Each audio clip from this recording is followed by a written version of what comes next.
Hi, everyone, and welcome to another G News podcast. Today, we are joined by Hannah Pilkington-Ching from Action Station, and we will be talking about Dental for All. Hannah's been working with Max Harris at Action Station for some time on Dental for All, and it's a really important topic that affects all of our public health. So, first of all, I just want to welcome you to the show. Hi, Hannah. Kia ora, Jared. Thanks for having me on. Hi, you're most welcome. So I think let's just start right at the beginning for everybody. And if you could please explain to us, what is Dental for All?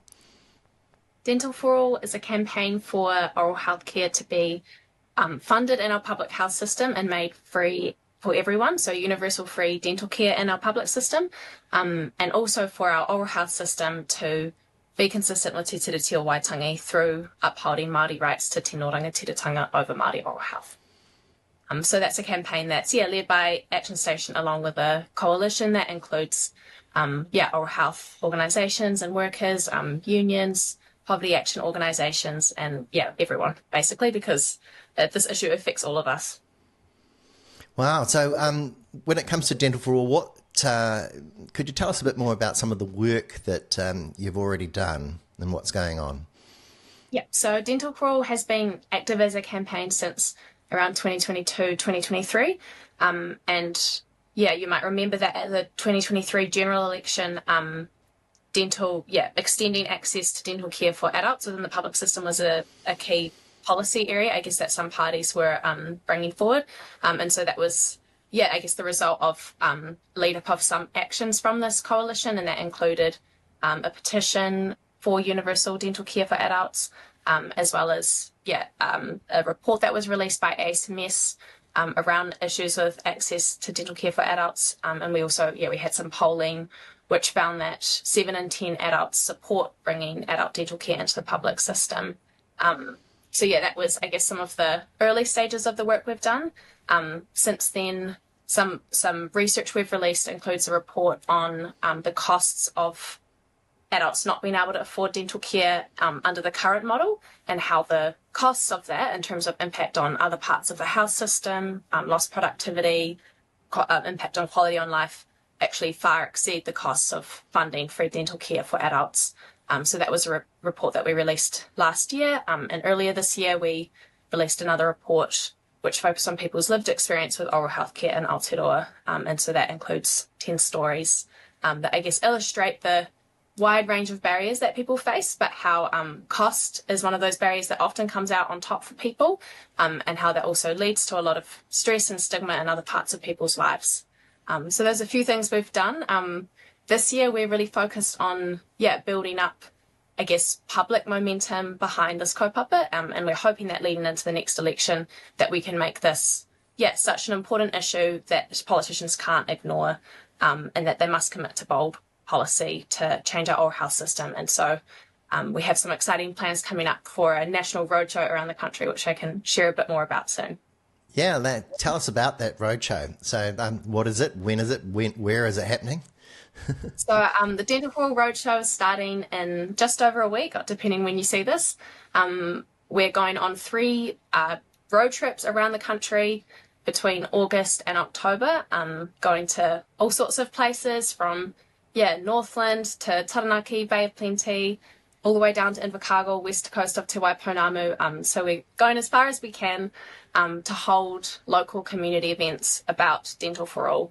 And those events range from panel discussions. We also have some free dental days, market stalls. But we're really trying to, I guess, bring the conversation about Dental for All into different communities, and build up, people power behind the campaign, including through setting up local organising groups following the roadshow. There's our first trip is starting in Wellington and Te Whanganui-a-Tara, and then heading up the west coast of the North Island, wrapping up with events in Kirikiriroa and Rotorua. If you're interested, that's the 11th to the 19th of August. Wow. So can people find out about the roadshow from a website, or is it maybe I could actually even put some information up here in this podcast, actually, just to kind of make it really a bit more visual for everybody. That'd be awesome. We have we have details, and we have a map and a events calendar all at dentalforall.nz/roadshow. And we also have event details on our Facebook and Instagram for Dental for All. Okay. Well, that sounds really interesting. So, how can people get involved in it, in the Dental for All campaign? If you're based in an area where we're coming through for a roadshow event, it would be really awesome to have you come along to those in person. We think that, I guess, relationship building is really important, and that we need people all over the motu across all different sectors and areas of work or involvement with the community, active and talking about Dental for All and organising their community. So coming along to a roadshow event is a really awesome way to make that connection. You can also sign up for updates. There's a link to that on our website, dentalforall.nz, and that gets you on our mailing list. So that way you'll get emails about events happening in your area as well as other opportunities to get involved. You're also more than welcome to reach out to us on socials or email. I'm hannah@actionstation.org.nz, and just introduce yourself. Let us know how you're interested in helping out. Great. Hey, Hannah, you mentioned that there were quite a number of people that don't actually have access to dental, and there was quite a bit of research done there. Can you talk to us a little bit about the numbers and what was discovered?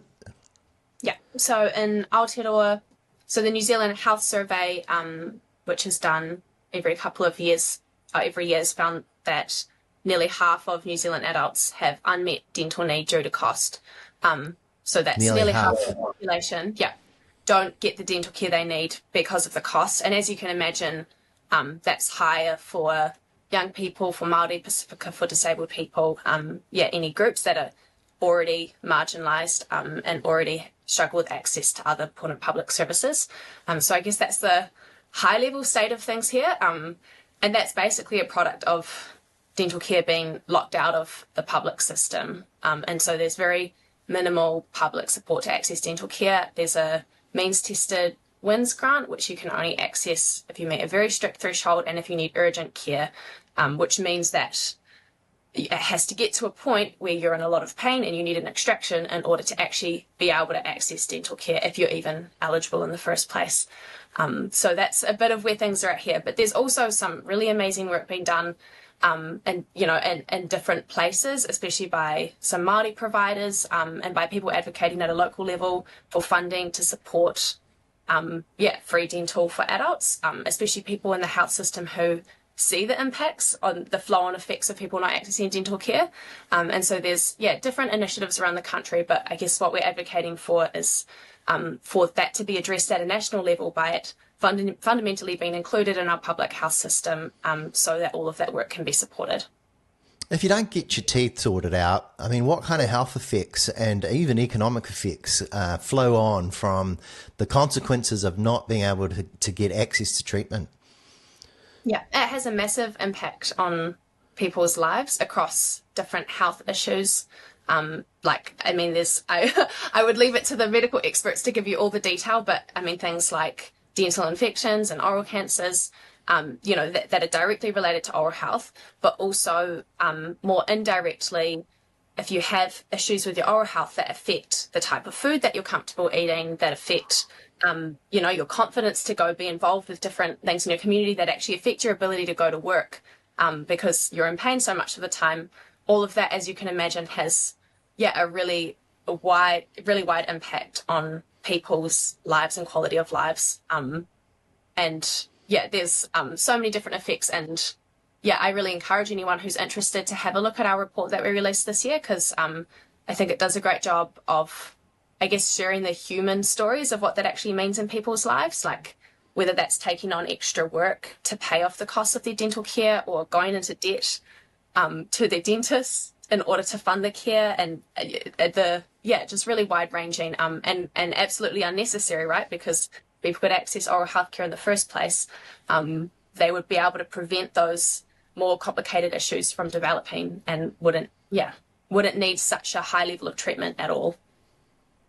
It's such a big issue, isn't it? It really affects people's psychology, their social lives, their overall well-being and health. It seems like such a no-brainer that we should have this, as part of the public health system, that everybody can get access to it.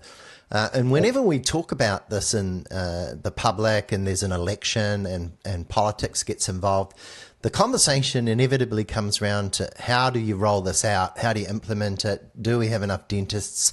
What's the state of the play? And what do you think is possible if we all put our minds to it?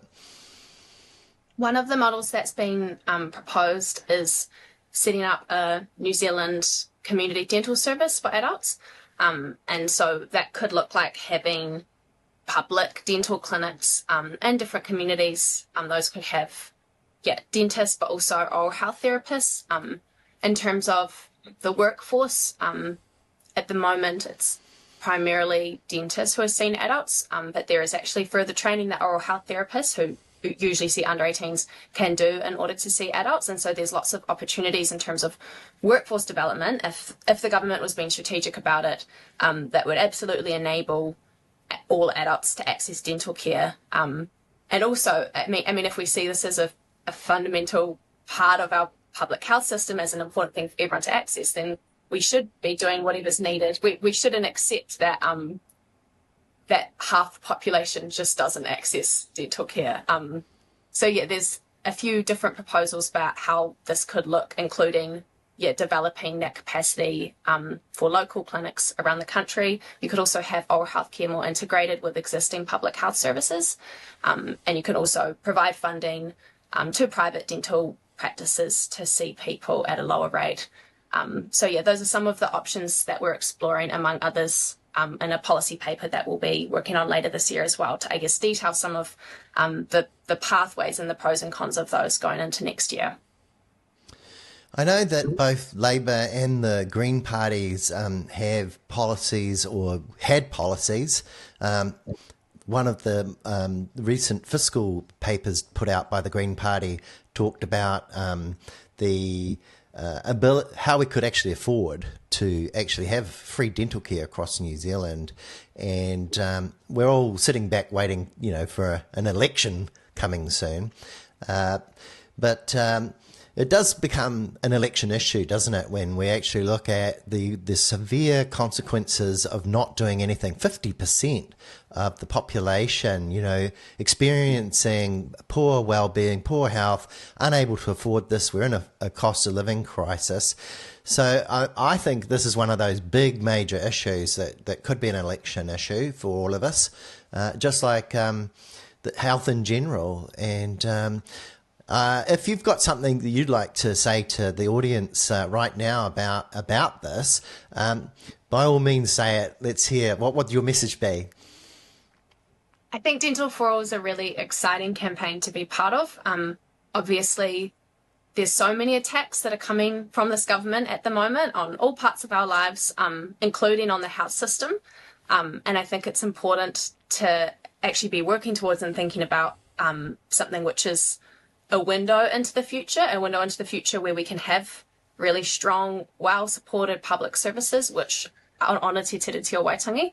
And so, I think it's important to be doing this work and be involved with it at the moment. I guess to keep our, to keep our political imagination active, and not reduce our expectations of our public systems, but actually show an example of what we could have in the future. But as you say, we also, we can make this an election issue, and I actually think this is feasible, and this is something we could see even brought through by the next government. But we need everyone to be a part of it. We need there to be public pressure, local pressure around the country from all different areas. And so, we'd love for you to be a part of it.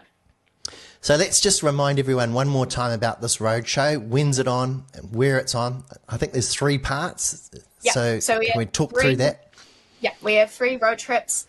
Our first one is starting in Wellington on Monday the 11th of August, Wellington and Porirua.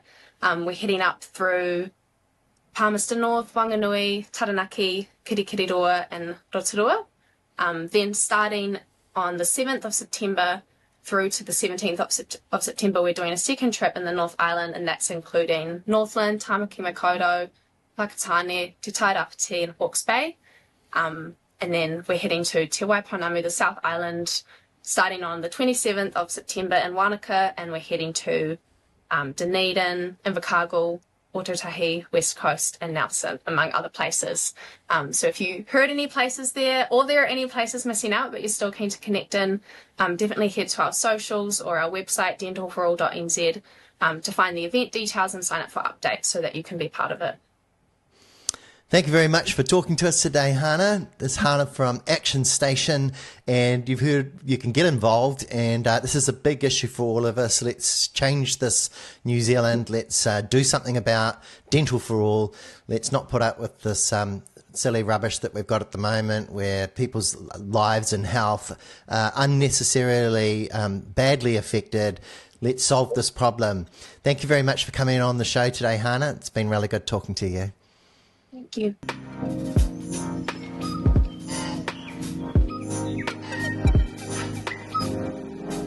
Welcome to G News, the good news.